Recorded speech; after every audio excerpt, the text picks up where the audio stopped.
Oh my god. I don't think this channel is satire. I think this channel is 100% real. So one of my chatters just donated this video, or not this video, but a link to this channel to me. And basically the idea behind it is that it's right-wing CinemaSins. But not like how I describe a lot of YouTubers as that. I mean literally it's right-wing CinemaSins. Everything woke about Top Gun Maverick. Everything woke about Moon Girl and Devil Dinosaur. Everything woke about Disney Junior Firebuds. Why are so many of these about literal, like, children's movies? The Top Gun one is an April Fool's joke. Yeah, I thought so, because isn't this Top Gun Maverick movie, like, don't they love it? Like, isn't this their, like, anti-woke, like, mecha movie right now? They've, like, tied their culture war win to it. His Rings of Power video. Did he do an everything woke about Rings of Power? It doesn't look like he did. I don't see one. If he did an everything woke about Rings of Power, that would have been the one we watched, but he hasn't done one. Do we watch the one about the literal children's show? I feel like that would be best, because then we know this guy literally sat and watched this literal baby show so that he could call it woke. Okay. We'll watch the Disney Firebuds. Everything woke about Disney Junior Firebuds. Also, his profile picture is a random stock image guy in a suit with, what's his name? The actor who played Obi-Wan in the prequel trilogy of Star Wars movies. He's like, he has, what's his name? Fuck, why am I forgetting the actor's name? Ewan McGregor, thank you. He's got Ewan McGregor's face, like, cropped onto the suit. I wonder what this guy thought of the Kenobi show. I wonder what his opinion was on it. I haven't seen it, but I know that the right-wingers fucking despised it. And then, like, normies that aren't super invested in politics and whatnot loved it, so I'm guessing it was probably okay. I'm guessing it was like an alright show. No, but yeah, a lot of these guys are, what are they called? Fandom menace types? There was like this entire culture war community called the Fandom Menace. Fandom Menace. For those that don't know, when the original prequel movies of Star Wars came out, they were extremely hated. They were just absolutely maligned by the Star Wars community. People fucking hated those movies. They butchered the lore in the minds of a lot of Star Wars fans. One of the biggest changes they made that people despised was the introduction of midichlorians, obviously. Like, that's definitely something that they've kind of abandoned since those movies. I think pretty much everybody realizes that was a bad idea to try to integrate into Star Wars, because the whole idea behind the Force was that it is in everything and everyone, and that just kind of like dedicating yourself to it to learn about the Force, believing in it, and becoming in tune with it is what would allow you to become a Jedi. But then they introduce like magic cells that make you magically able to use the Force. It's like, okay, well, all right. I mean, in that case, so Jedis and Siths are just special people. Like, that's it. Like, it's not like you get trained and then, like, who's to say that Luke would have even had midichlorians? They didn't even check, you know? Like, I don't know. Regardless, the original prequel Star Wars movies got a ton of shit, but a lot of dudes who watched the prequel movies, the prequel Star Wars movies as kids, liked them as kids or younger men. You know, they watched them and they enjoyed them. Maybe they watched the old Star Wars movies as very young kids, but then these prequel movies came out and they were the new thing, and they watched them and they enjoyed them and they still like them. But then, if you look at modern day Star Wars, a very similar thing is happening. All the older, more dedicated Star Wars fans, even the Fandom Menace types, are the ones who are most dedicated to hating on newer Star Wars. But if you look at, like, the new generation of kids and, like, teenagers and young people, they fucking love the Star Wars sequels. Like, there's going to be a whole generation of people who consider the Star Wars sequels to be the best batch of Star Wars movies. You've got the people who love the original trilogy and hate the prequels. They're still around. You meet plenty of those people. They're the people who love the prequels so much they make memes about them nonstop. If you like follow the prequel memes like subreddits and stuff, you know that like in 10 years, kids who have like Kylo Ren backpacks right now are gonna grow up and they're gonna love the sequel movies still. This is literally just a sort of generational thing. Star Wars is a property that has existed and been popular for so long that generations of people have come along to shape what it is as time goes by. And much like how boomers hate how the kids these days or yada yada or culture these days is so much worse than they were a kid, that's happened with Star Wars. There are literally people now that say Star Wars was better when I was a kid who are in their 40s. All right? So with that in mind, this kind of puts into perspective how there is an entire generation of dudes who just like have built their online identity around hating everything new that is Star Wars. And I think this guy's probably one of them. Not to mention the fandom menace types tend to be like very conservative and reactionary, like Geeks and Gamers and The Quartering. They're all in that group. Anyway, let's take a look. Everything woke about Disney Junior Firebuds, preschool Disney. Bro's watching a show for preschoolers. Okay, let's do this. This is Jonas J. Campbell from That Park Place, and this is Everything Woke About Firebuds, the GLAAD-nominated Disney Junior series aimed at children as old as 7 years old and as young as 2. Episode 4A, Picnic Pile-Up. Picnic Pile-Up. Mommy, are the tortillas ready yet? Ya casi, Violet. Almost. Interracial family for diversity points. We're starting off amazing. We are starting off amazing now. So it's literally like point 1, miscegenation exists in your media. Is he gonna like, are we gonna get like a point for every time there's like a woman or a brown person? Oh, this is gonna be a great channel, dude. Holy fuck. Also, this is very minor, but this mom has brightly colored hair, less feminine clothes. Oh my god. Okay, so we're just going like the full derangement. Like we're watching a channel where somebody's brain has been so rotted through like Swiss cheese by conservative propaganda, they can't watch any media without looking for something woke. Colored hair? Woke. There's a really popular art channel in the YouTube Shorts algorithm that I watch. He's this, like, I'm guessing Swedish guy who will just take some ink and, like, spill it on, like, a piece of paper, like, splatter it on a piece of paper and, like, wait for it to drip down and then use that as a base to make, like, this insane free-handed piece of art that, like, you could never imagine you would get, like, the inspiration from that from just a random splotching of ink on a paper.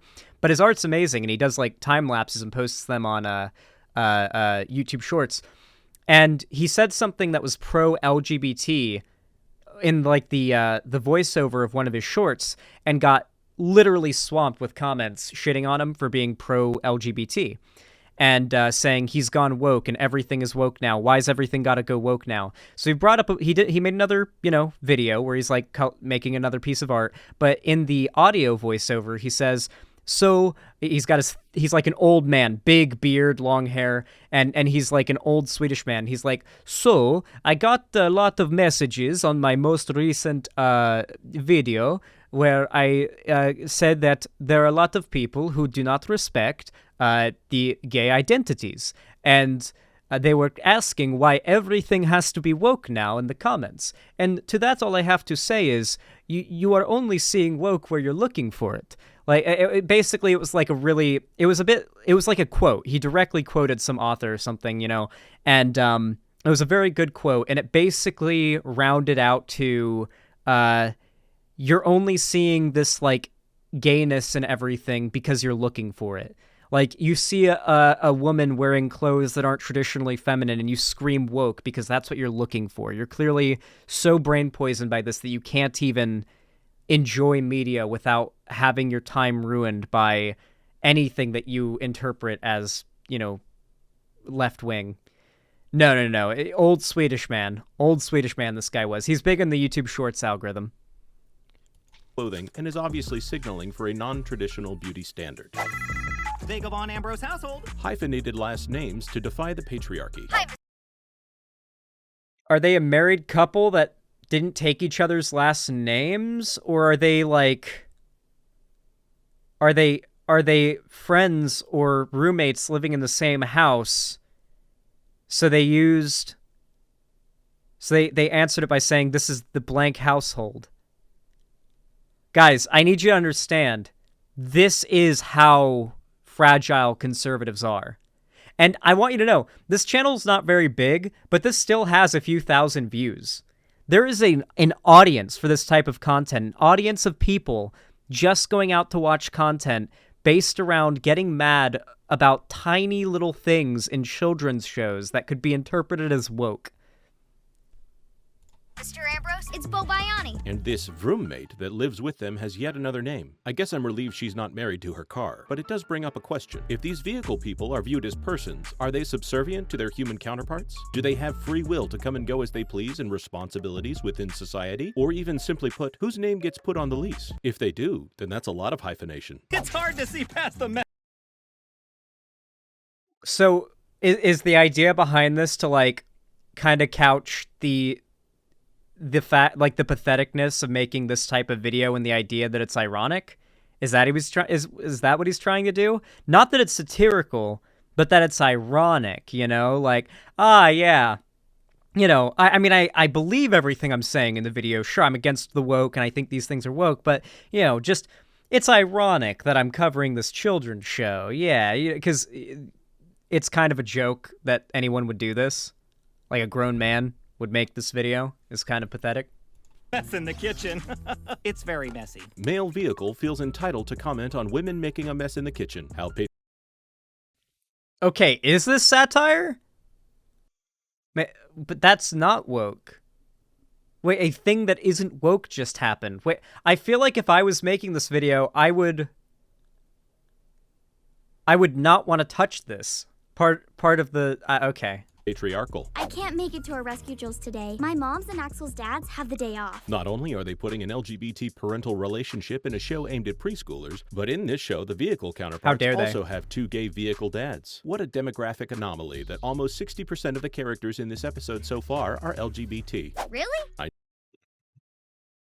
For those that don't know, these people, like, get really mad if they're... Basically, they fall back on the idea that the only way for gay and, like, non-straight white people to be included in media, and it not to be for woke virtue signal points, is if the representation is perfectly one-to-one with real life. So, like, only 1% of characters in shows are allowed to be trans. Only, like... I guess if we're talking America, 13% of characters in shows and movies can be black. Only, like, what percentage of America is gay? I don't know. Like, insert whatever percentage of our world is insert identity. Or not our world, in our country, because if we went by that metric, there'd be a lot more non-white characters. So only America. We're only considering America and Canada, I guess, maybe. Like 4%? Yeah, only 4% of characters are allowed to be gay. Any more than that, and it's a statistical anomaly you'd have so many gay characters. It's clearly part of an agenda. I know, right? Your family always comes up with the coolest stuff. According to this little boy, the 200% LGBT family is the coolest family on the show. Yeah, it's family day, Mom. No working. So both LGBT moms got stuck working outside the home? Their husbands must be the laziest people I've ever heard of.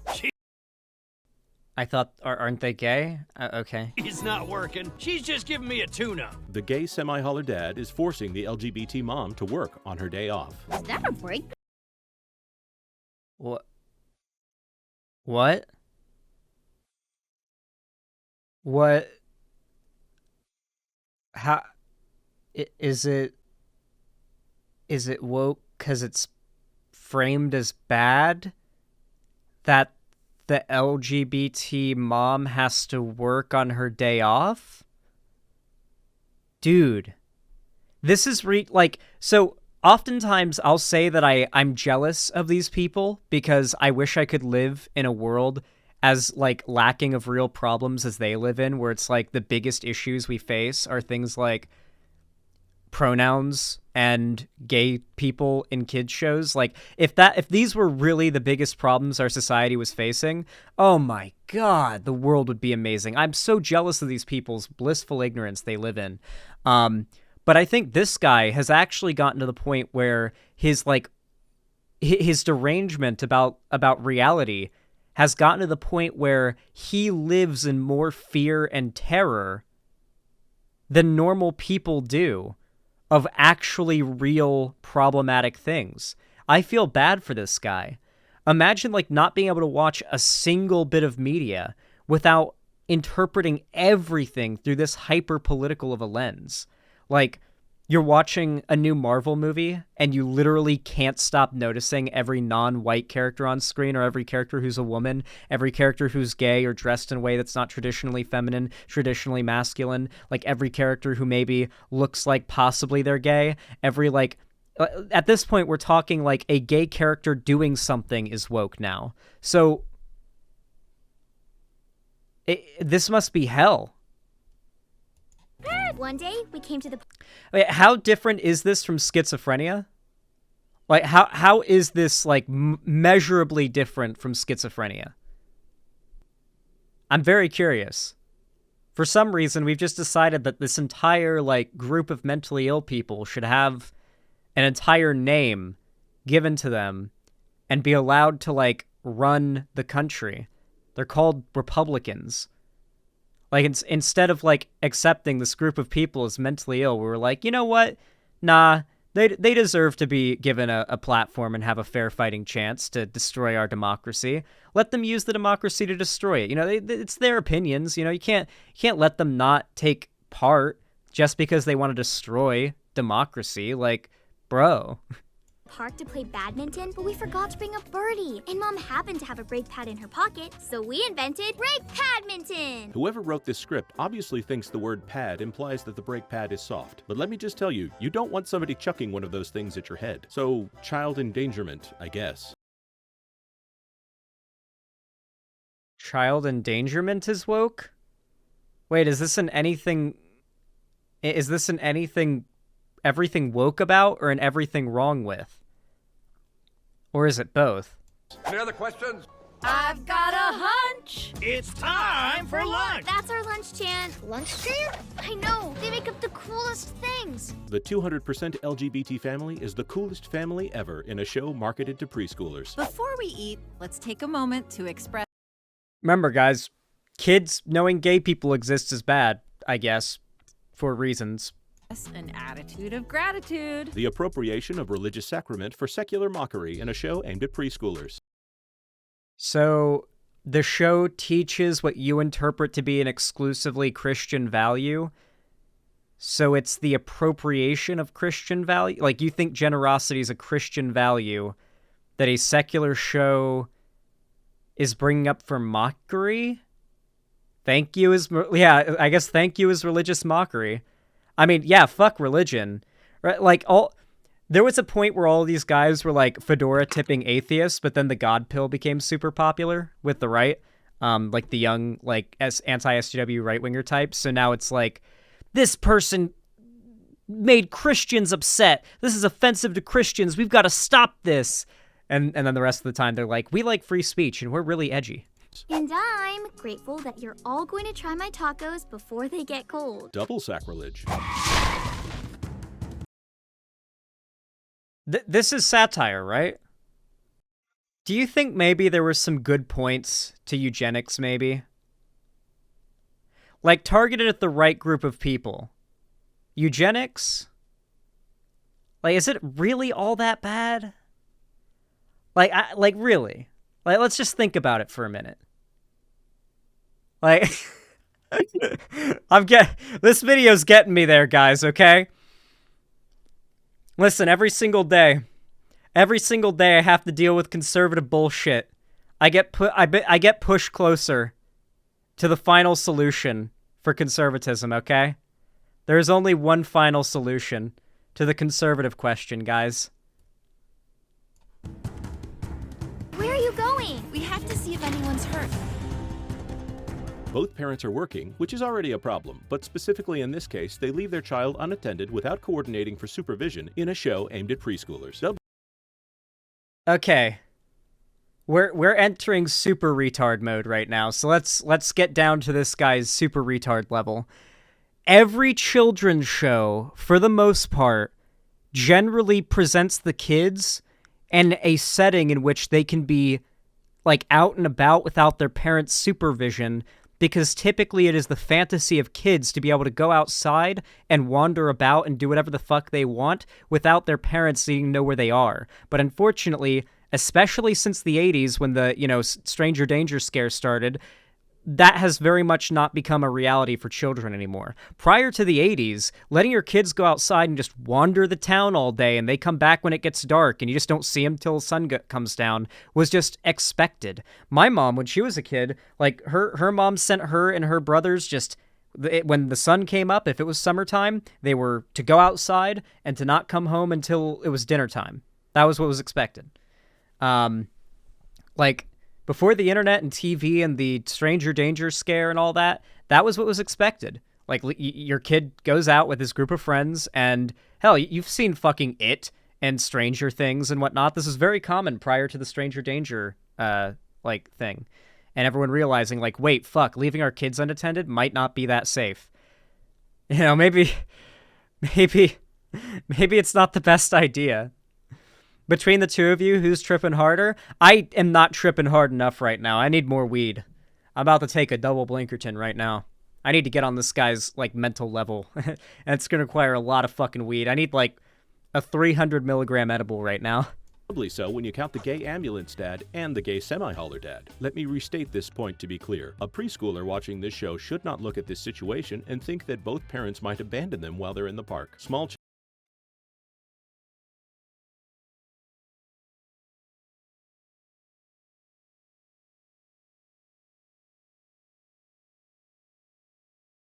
We're kids who watched Peanuts, we're kids who watched Peanuts being convinced that, adults didn't exist.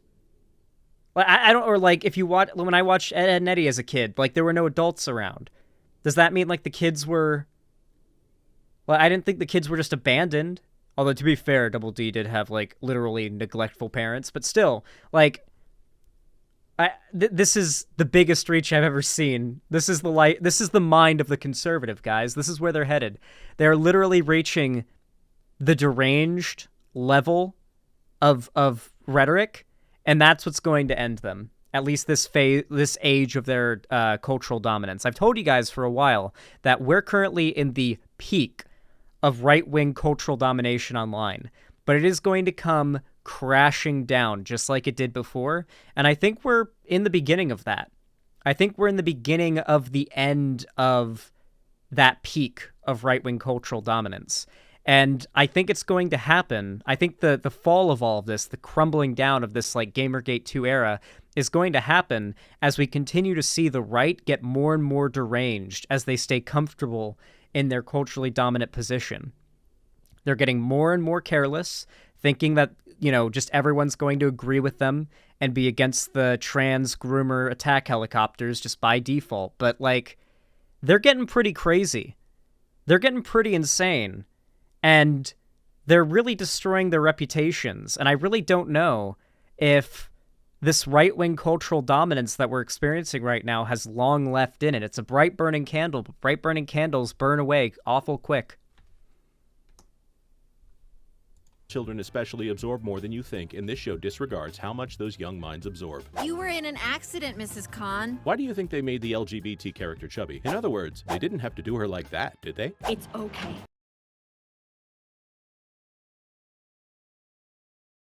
I mean, they gave her cake. They also gave this character cake. Wait, what are you gonna subtract a woke point for the mom being a smoking hot blonde MILF with a fat ass? Are we going and big titties? Are we gonna subtract a woke point for that? Because I'm a big fan of that part. I might watch the show just for this character. Wow, Look at your parents go. According to this young fire truck, the LGBT couple is very heroic. Hey kiddos, they're okay, but we gotta take them to the hospital. Wait, it's a show about a bunch of people who are working as, like, first responders, and their vehicles being sentient first responder vehicles. So, yeah, all the characters seem to be pretty heroic in this children's show. Hospital to get checked out. Again, in a show aimed at preschoolers, these working moms choose to leave this little girl alone. Did children's television writers learn nothing from Fred Rogers? What? Also, conservatives are like the counter Mr. Rogers. Like, Mr. Rogers would go full The Ultimate Showdown on conservatives if he found out they were trying to utilize his message of positivity, love, and kindness to support their literally death and hatred-oriented ideology. Conservatives fight for literally nothing but maximizing death and, like, cruelty and misery, all the while assuring everyone that's not what they're fighting for and it's what the left wants. And then when they do succeed at bringing about maximum death, cruelty, and misery, they do everything in their power to cover it up and to ban anyone from talking about it, just like how they're trying to do with the critical race theory stuff. They say they want to ban critical race theory because it's teaching white kids to hate themselves, but what critical race theory actually is, what they mean by that, is actually just any teaching about the Civil War or slavery or segregation or anything like that in schools, because they do not want young generations learning about the evils of what they've done, because they need new generations of people ignorant to what they want to do to convince to continue to keep them in power through their votes in perpetuity. The more progressive the younger generations get, the more educated they get especially, the worse the chances are for the right to maintain power. Mr. Rogers literally stands in stark contrast to everything the right stands for. Even if Mr. Rogers did agree with the right's positions, like, he wouldn't agree with the right's cruelty. Even if Mr. Rogers was, like, homophobic, racist, and transphobic, like, he just didn't like black people, he didn't like gay people, and he didn't like trans people, like, even if he was all these things, even if he was super right-wing and conservative, he, from everything that he seems to preach, wouldn't be in favor of the cruelty that every conservative, like, raises up as a virtue, you know?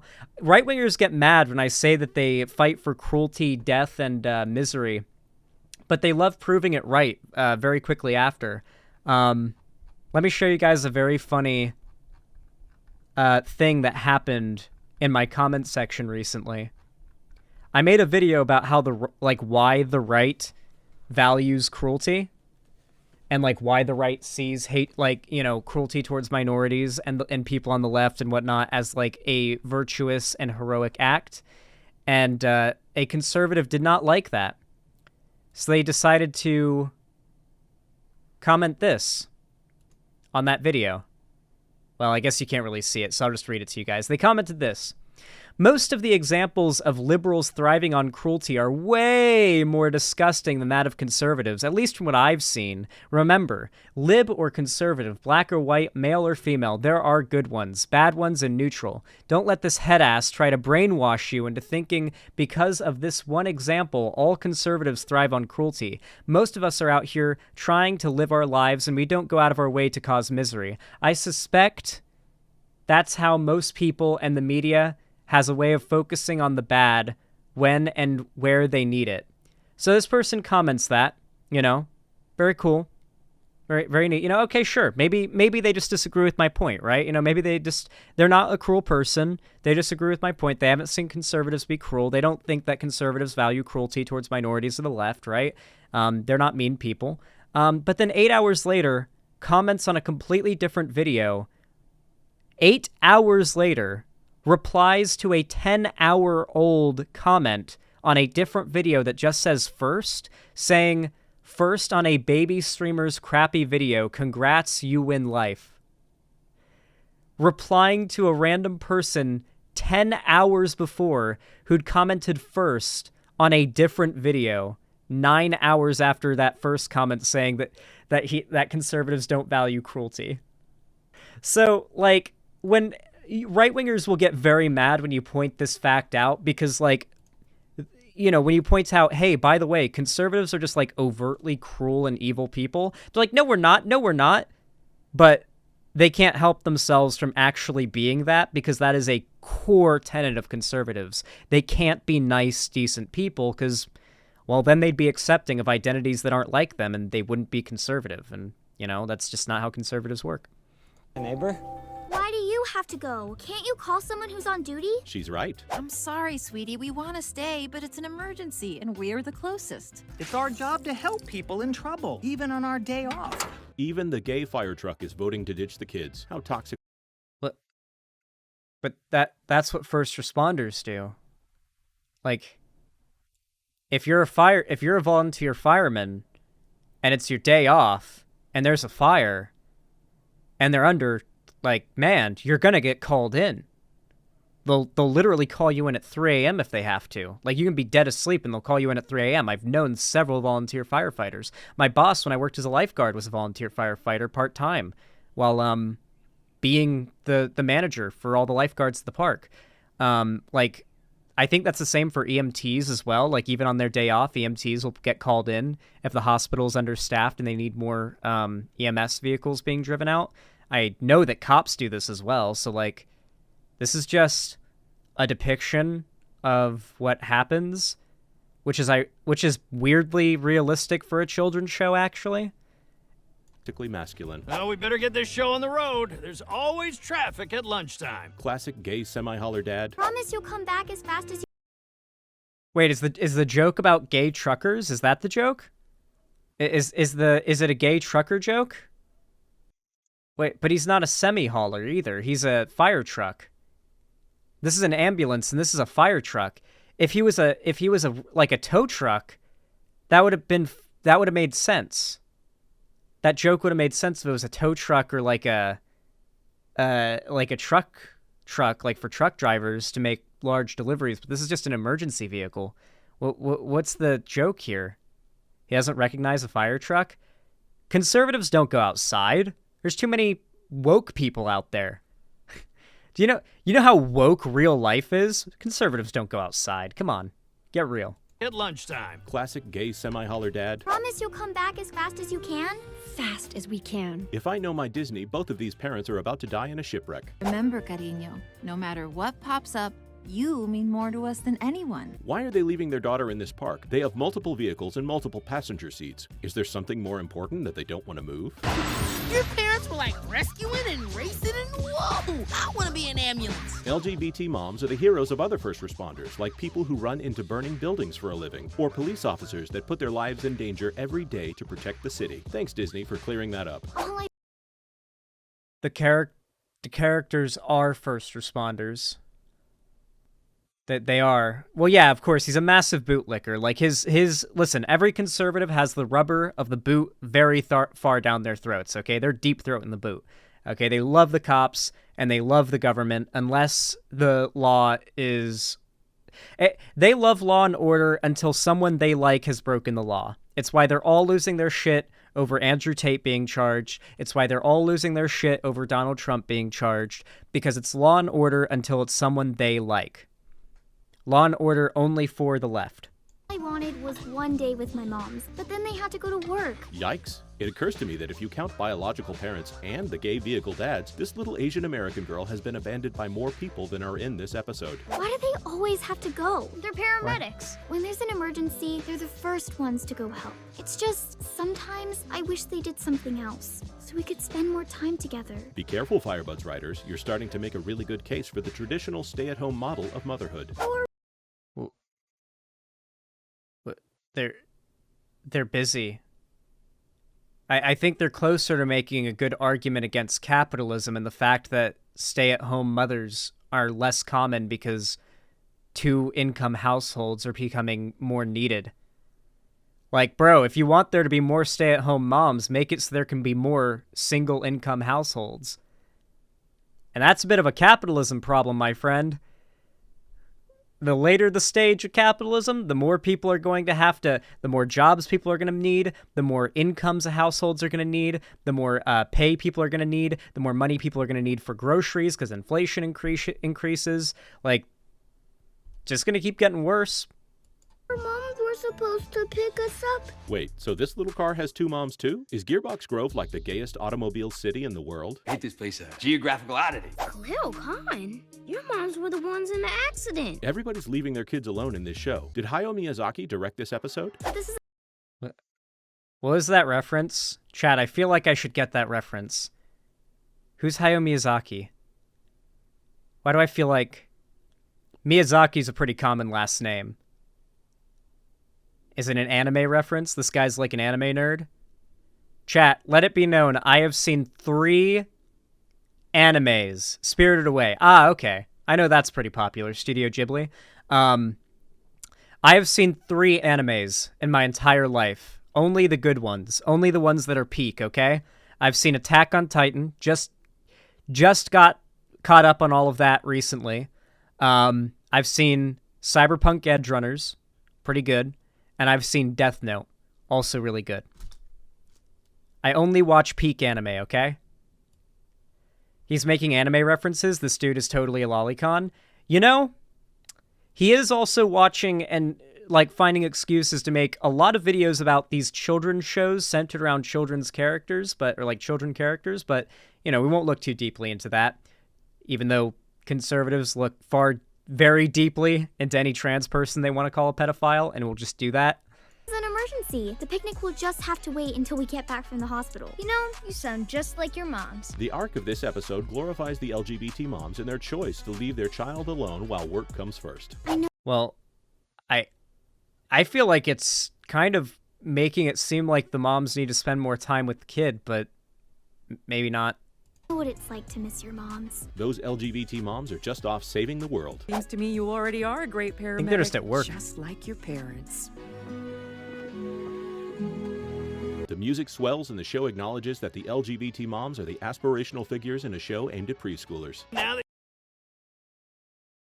It's bad because they're gay, I guess. I don't know what to tell you. I mean, he just doesn't like gay people, and gay people being presented positively in a show for kids is bad because kids aren't supposed to like gay people. They need to be taught to hate gay people like he does. That's basically what he's mad about, is that kids are being taught not to hate gay people. that you've stuffed your faces, Team Supercharger is ready for a rematch. This episode of a children's show aimed at preschoolers ends with the heroes playing a game where multi-ton vehicles chuck automobile parts back and forth as they move quickly in close, unprotected proximity to children and other pedestrians. On a rooftop. Don't forget. It's a cartoon, man. It's a cartoon for children. I need to read the comments. I need to see if, like, the comments are dunking on this guy. It's only got 197 likes out of 2.1 thousand views, so maybe if we're lucky, it's all going to be people dunking on this. I missed roughly 6.5 minutes ago before I knew this show existed. As a Ghibli fan, I found that Miyazaki joke incredible. This channel gives me hope because woke things gives me triggers sometimes. Jonas, you should do a review on the Owl House, She-Ra, and Dead End because you know how these shows be. When I was a young child, my mom and my dad both worked, but at different times. The 1950s family is misandrist, and therefore other family structures are the opposite of woke, lol.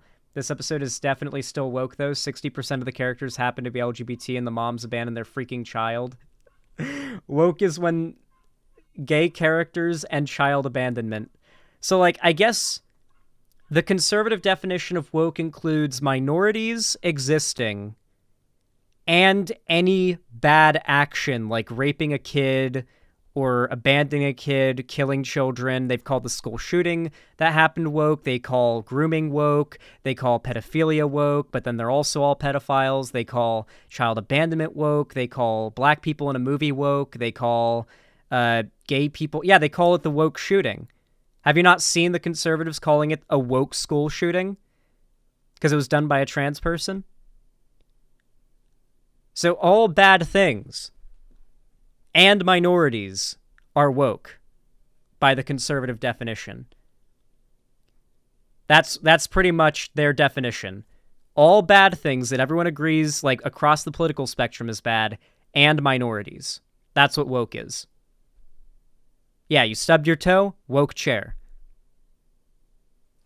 What's the difference between woke and Jewish for them? There is no difference. For the ones that are extremely far left, it is basically a dog whistle for Jewish. However, for those that are just kind of buying into the narrative, like the culture war hype, they just think woke means like degenerate. Yeah, you got it, Spyro Gal.